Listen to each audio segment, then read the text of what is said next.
What's going on, everybody? Welcome into the Bulls Report. My name is Patrick Seatman, and we got a fun show for today's edition of the Bulls Report. We got 5 trades that the Chicago Bulls can make to land a 2023 first-round pick. The 5 trades, they get better each and every trade as they kind of go on. So stay till the end because the last trade that we discuss is by far my favorite trade. But kind of before we jump into it, I will say I do really want the Bulls to trade for a 2023 first-round pick. I think that would be the number one move, the number one dream scenario for me is somehow the Bulls get back up into this NBA draft class. I just think there's a lot of good prospects in there. But guys, before we start, we are still doing our sub battle with our Celtics Today show here at Chat Sports. We actually took the lead. We were down by about 7 subs yesterday, but we climbed our way back up. So if you guys haven't already, hit that subscribe button. Hey, if we could get to 100 subs on today's video, that would be absolutely fantastic. So help us out here, free, easy way. Just go down there and hit that sub button. Trade idea number 1. So like I said, they're going to get better and better as we go on. We're going to trade for the 20th overall pick with the Houston Rockets right now. And you only have to give up Alex Caruso. This trade, when you look at it at first, it's like, yeah, could you really get this much for Alex Caruso? Who knows? But if the Bulls pulled this trade off, I would absolutely love it. They're getting the 20th pick, Kenyon Martin, and a future first-round pick from the Brooklyn Nets. This trade, I would take this in a heartbeat. But speaking about Caruso, giving him up, obviously the numbers aren't going to blow you away from this past season. Offensively, Caruso is kind of like that connector piece on the offensive side of the floor. Like, he's a guy who's going to swing the ball, make that extra pass, hit a catch and shoot three when needed, but it's really defensively. That's how special Caruso is. Like, last year for the Chicago Bulls, I didn't really felt like they had, a front court that was the best defensively, but their back court, I thought, with Caruso and Pat Bev, they were really able to get after it, and that's why the Bulls at the end of the year, they found themselves top 10 in almost every statistical category if we're talking about the defensive side of the floor.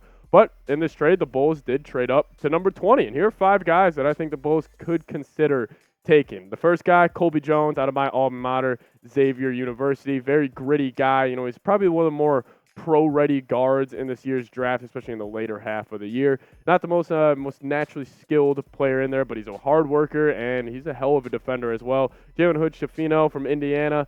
He most likely won't be there at 20, but if he's there and somehow the Bulls got their way up there to the 20th pick and took him, I would love it. Nick Smith Jr., I like his game out of Arkansas. Noah Clowney kind of was overshadowed a little bit this past year by Brandon Miller at Alabama, but he is a kind of total high upside prospect. I like his game. Kris Murray, brother of Keegan Murray out of Iowa, also a combo guard that I think he would be a good fit in Chicago. But overall, this draft class is deep, and that's why I do want the Bulls to kind of, be a little bit aggressive here in this offseason and go get a first-round pick. Like, I just feel like at the Bulls, yes, they have some young talent. Like Ayo, Patrick Williams, Kobe White. I like those guys. But, like, this draft class, like, go kind of consolidate some assets and go trade up and get one of these studs. Like, I really do like this draft class. And even if it's a 20th overall pick, 25th, whatever it may be, try to find yourself in this first round because I do think there's just incredible value at picks, especially like that 15 to 30 range. Just try to go get a pick. This class is deep. But trade idea number 2, you're moving off DeMar DeRozan. I do think the Bulls are going to heavily consider trading DeMar this offseason. Obviously, got 1 year left on his deal, and I do think teams could be kind of taking a chance on DeMar and seeing if DeMar could be the guy to get them over the hump. Team I chose, the Atlanta Hawks. Atlanta Hawks, obviously this past year, kind of a disappointment with Trae Young and DeJounte Murray. But in this trade, the Bulls get the 15th pick in the 2023 NBA draft. They do get John Collins, who I'm a fan of, and they also get Jalen Johnson. But you are giving up DeMar and a future second. But the main piece the Bulls will be getting in this trade, John Collins. I'm actually a huge fan of John Collins' game. I was shocked to see his three-point percentage as low as it was from this past season at 29.2. But overall, he's a good player. I mean, he's a great lob threat heading to the rim. He's a very solid defender. He's very versatile on the defensive side of the floor. I really think he could probably guard 4 positions on the court for any really given opponent that he's going against. But again, 13 points, 6 rebounds, solid efficiency except for the 3 ball. He really took a step back this year. But my overall take with trading DeMar DeRozan is if you could land a solid player like John Collins and a top 20 pick in the 2023 NBA draft, you take it and run. Like, I think that would be almost not like a dream scenario for trading DeMar, but if you were able to get a solid piece like John Collins, where right now I don't really like the Bulls' situation at the 4 spot anyways. I would rather have Patrick Williams play some 3 because, Patrick Williams really long wingspan, long defender, but he is only 6'7". Like, I would rather see him at the 3 instead of the 4. And if you could land John Collins, a solid 4 in the NBA, who knows? Maybe he could turn into be an Aaron Gordon type of player with his athleticism and just physicality to his game. Let's get a top 20 pick. I would do that in a heartbeat for DeMar DeRozan. But this offseason, do you want to trade DeMar DeRozan? If you could get a first-round pick, obviously that would be the bare minimum of what I would want for DeMar. But let me know. Do you want to trade DeMar DeRozan? Give me a T for trade or P for pass. Another DeMar DeRozan trade, and I like this one a whole lot more because you move up 5 extra slots. Now we're up to the 10th overall pick. So the first trade was 20, second trade was 15. Now we're trading up for the 10th overall pick in the draft. Tim Hardaway would be the player that we would be getting during this trade, and we also be getting a future first-round pick from Dallas, but it would be lottery protected. But DeMar DeRozan, I think the Mavericks would consider this. Obviously they want to be in win-now mode with Kyrie if he does come back, but obviously Luka and maybe DeMar could be another solid secondary scoring option for them. But at number 10, you got to take my man Jordan Hawkins. I will pound the table for this. Yes, taking Jordan Hawkins at 10 might be a reach, but I'm always a believer. If you have that one guy you like and you got your eyes set on him, I don't really care about kind of taking that jump and maybe being a little more aggressive and taking him a little bit early.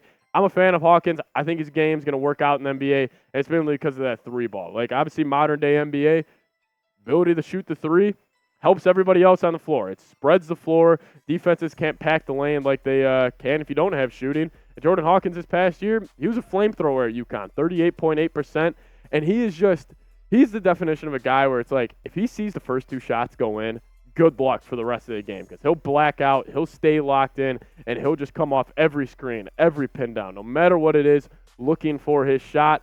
My comparison for him, it's Ray Allen. He's got the shooting ability like Ray did coming out of college. He's also got the athletic ability. He's got sneaky bunnies, 24 out of UConn. I'm a huge fan of him, and he adds needed shooting for the Bulls. No matter what direction the Bulls go in, if they decide to keep DeMar, LaVine, Vooch, obviously it would be tough to trade up there at if you do keep them. But no matter what direction the Bulls go in, kind of box the Bulls need to check this offseason is adding shooting. They didn't take a lot of threes last year, and when they did, they didn't shoot them at a high percentage. The Bulls, number one thing, maybe it could be getting a point guard, but besides that, I think the Bulls need to add shooting, and Jordan Hawkins, in this draft, he checks that box probably better than anybody else. Trade idea number 4. Now these are the Zach LaVine trades, so you're getting higher up there in the draft. This is for the 6th overall pick in the NBA draft. I'm actually a big fan of this trade. I saw this at first, and I was like, you're giving up a LaVine for, 6th pick and 3 guys who, haven't really necessarily worked out too well. I mean, obviously Gary Harris is a professional bucket getter, but I don't know. But this trade, looking back at it a second time, I love it. I mean, Jalen Suggs, we can start with him. I mean, the 4th overall pick from a couple drafts ago hasn't really worked out in the NBA so far. Hasn't really lived up to that 4th overall pick expectations, but he's a guy you could kind of take a flyer on, which I would be down to do. If you are moving off LaVine, it'll probably indicate a full rebuild for the Chicago Bulls, and you could get a nice solid piece, a young piece like Jalen Suggs. And hey, Chicago, we love our athletic point guards, and Jalen Suggs is definitely that. But if we're trading up to 6, some prospects that we could take. Obviously, the big 3, I think that's undisputed. I think that's the order it's going to go in for the NBA draft. Victor, Brandon Miller, Scoot. 1 through 3, no debate. But then you got some debate at the 4 through about pretty much 15 spot, honestly. Anthony Black, I'm a huge fan of him, very similar to actually our very own Lonzo Ball. Amen Thompson. The Thompson twins are weird for me because, it's just tough judging these guys out of overtime elite. When you turn on their tape, their highlights are great, but again, it's I feel like I'm watching glorified AAU basketball, so it's kind of tough to kind of get a feel for these Thompson twins. But then again, moving on, Grady Dick, Keontae George, I'm a big fan of Jarris Walker, and honestly, Taylor Hendricks I've kind of came around on as well. I think there are very solid pieces in this draft, Grady Dick, and if you could somehow get him at 6, a three-point shooter, and honestly, the defensive side of the floor may be a struggle for him, but he's got solid length, and I think he can kind of develop into something like that. But if you want to take a chance on a franchise point guard too, at Keontae George at 6, I'd be down as well. Jarris Walker and Taylor Hendricks, I think are going to be more role player-like in the NBA, but I think they could be really solid as well. But overall, with Zach LaVine, I am curious to see what his trade value is. I think we've seen, especially last offseason with that Rudy Gobert trade, it kind of threw a wrench in the kind of whole trade value that you could kind of see for these star players. Zach LaVine, he's still got 3 years left on his deal. Yes, he is making a decent amount, but honestly, that contract comparing it to like a guy like Bradley Beal or something, the LaVine contract doesn't look too bad. So I am curious to see overall if the Bulls do move off him, what they could get. But if they do end up trading him, I think this means the rebuild is on. Like, I think you can still move off of DeRozan and Vooch and still try to compete next year, which is kind of like what my gut's telling me the Bulls are going to do, is that they are going to try to keep LaVine, but trade DeRozan and try to do a little retool, not a full rebuild. But if you do move on from LaVine, especially this offseason before the NBA draft, I think that means a full rebuild's on. I think that means DeMar's gone, Vooch is probably in a sign-and trade, and you really rebuild and kind of just restart this roster and just kind of the whole direction of the franchise. So I don't know. I'm curious to see what LaVine could get the Bulls. But this is my favorite trade. I will probably start crying if this happens. Like, legitimately. Like, this would make me so freaking happy. Because the Bulls, they would get the 3rd overall pick in the 2023 NBA draft. They would also get a certified bucket in Anthony Simons and a 2nd-round pick. But you would be giving up Zach LaVine, Caruso, and Drummond. And this is probably, like, in terms of trade packages from the Trailblazers' perspective, this is one of my favorite, I guess, trades that they could get. Because obviously if they're doing this trade, they're going to try to kind of shove all the chips to the center of the table and try to win. I mean, if they could run out, Dame, LaVine, Jeremy Grant, they bring him back, and then have 2 solid bench pieces in Drummond and Caruso, who Drummond actually had a very solid second half of the year for the Bulls. He was great. I mean, he's obviously a great rebounder. But, I mean, honestly, from the Trailblazers' perspective, I don't really hate this. But overall, number 3, we will be drafting Scoot Henderson. I am all in on Scoot. Any single time, the more tape I watch of him, even just his highlight film, like, the more times I watch Scoot, I just love him. Like, he is just a athletic freak. He's a combination of like a little D Rose, a little Russell Westbrook, and overall, I just need Scoot on the Bulls. If we can move off LaVine and get that 3rd overall pick, man, that would be something special. I mean, his numbers this past season with the G League Ignite, solid. I mean, he's just a very, very solid player. 16.5 points a game, 5.4 boards, 6.5 assists, 42.9% from deep. 3-point percentage, obviously that's the biggest question mark around his game, is that 3-point shooting ability. But hey, I trust his jump shot. Like, I don't think he doesn't really have this herky-jerky form. Like, it's one smooth, fluid motion, and he gets the same release point every time. And that's the number one thing with shooting, is getting to that same release point, because then once you have the same release point down, then it's just all about reps. And I think Scoot can really develop that. But Scoot, man, he's a franchise player. Like, the big 3 in this draft, I've been saying this for a while now, they're all franchise guys. They can all change franchises. Like, Brandon Miller going 2 and teaming up with LaMelo Ball, that's going to be a great move for the Hornets franchise. Obviously, the Spurs getting Victor Wembanyama, that's a great move for their franchise. It's going to really take those guys, obviously they're not good teams, but it could take them to another level and just kind of have another step in the right direction for those guys.